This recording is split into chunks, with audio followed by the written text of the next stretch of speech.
Rušeň radu 263 je univerzálny štvorosový elektrický rušeň na striedavý systém. Má plné elektronické riadenie a automatickú reguláciu rýchlosti. Výkonové obvody sú riešené s minimálnym počtom pohyblivých prvkov. Ak neberieme do úvahy stykače brzdových odporníkov, sú jediným pohyblivým prvkom vo výkonových obvodoch prestavovače Q15 a Q16. O tých budeme v tomto filme hovoriť.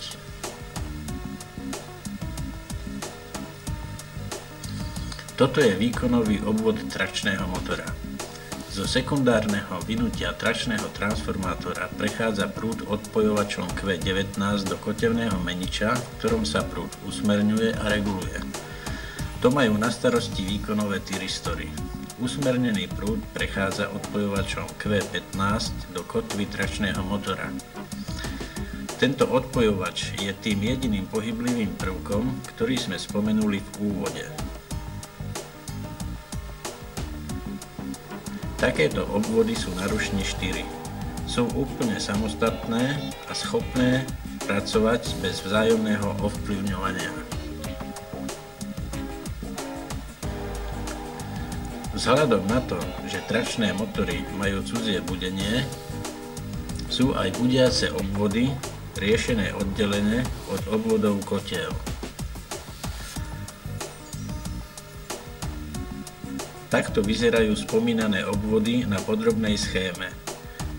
Tie isté obvody na nej nájdeme rozkreslené detailnejšie.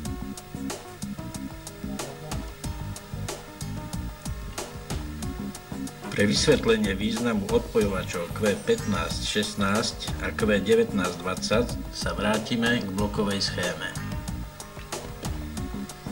Ak je závada na kotevnom meniči, odpojíme odpojovač Q19. Ak je závada na trakčnom motore, odpojíme odpojovač Q15, aby sme prerušili napájanie porúchanej časti.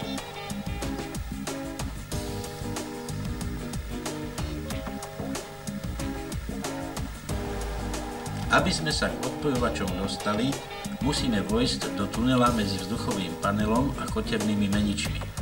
Odpojovače sú voči sebe v rovnakej polohe ako na schéme, teda horný zo schémy je hore i v skutočnosti a dolný zo schémy je i tu na dolu. Prvnež budeme odpájať, všimneme si jednu dôležitú súčasť, ktorej funkciu musíme poznať. Sú to pomocné dotyky.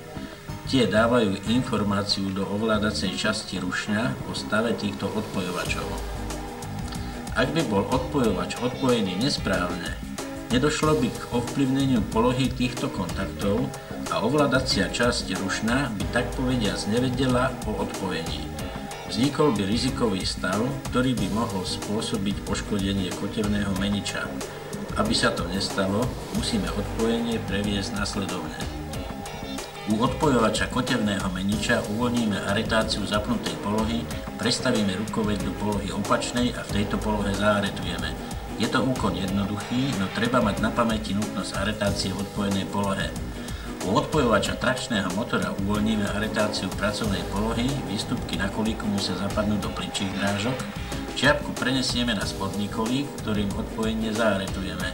Výstupky na kolíku musia zapadnúť do hĺbších drážok.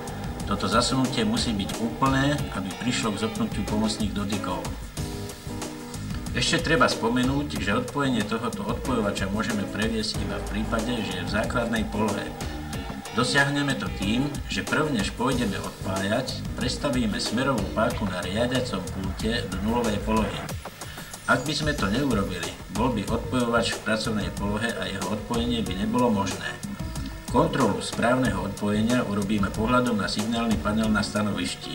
U toho motora alebo kotevného meniča, ktorý sme odpojili, bude svietiť porucha kotevného meniča. Ak by nesvietila, znamená to, že sme odpojenie urobili nesprávne a pomocné dotyky nie sú zopnuté. Takú chybu musíme bezpodmienečne napraviť.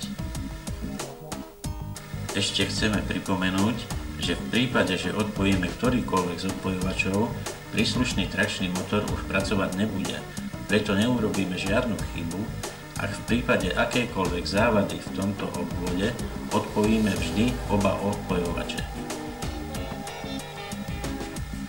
A teraz si povieme, na základe akých faktov dospejeme k rozhodnutiu odpojiť trakčný motor alebo kotevný menič. V prvom rade je to účinkovanie zemného zvodu toho ktorého motora. Pritom signalizácia zemného zvodu na stanovišti nám nedáva informáciu o tom, ktorý z motorov má poruchu. Preto musíme vojsť do strojovne a otvoriť stykačovú skrinu. Tu nájdeme 4 čidlá zemného zvodu. To, ktoré má v kontrolnom otvore červené pole, nám prezradí, ktorý motor má poruchu. Čidlá sú radené zľava doprava, to značí, že prvé je pre prvý motor, druhé pre druhý motor a tak ďalej. Signalizácia poruchy sa dá na čidle zrušiť tlačítkom v ľavom hornom rohu. Ak na tom istom motore opakovane zasignalizuje zemný zvod, príslušný motor odpojíme. Ďalším prípadom je signalizácia poruchy kotevného meniča. Táto signalizácia je priamo na stanovišti a signalizuje pre každý kotevný menič zvlášť. Potreba odpojiť kotevný menič vznikne i v prípade poruchy v olejovom okruhu kotevného meniča, či už sa jedná o poruchu čerpadla, stratu oleja, prípadne akékoľvek ďalšie závady. V tom prípade odpájame vždy dva kotevné meniče jedného podvozku, pretože okruh ladenia majú spoločný. Odpojenie musíme previesť i v prípade poruchy v budiacom obvode tračného motora, ktorá sa prejaví signálom na stanovišti.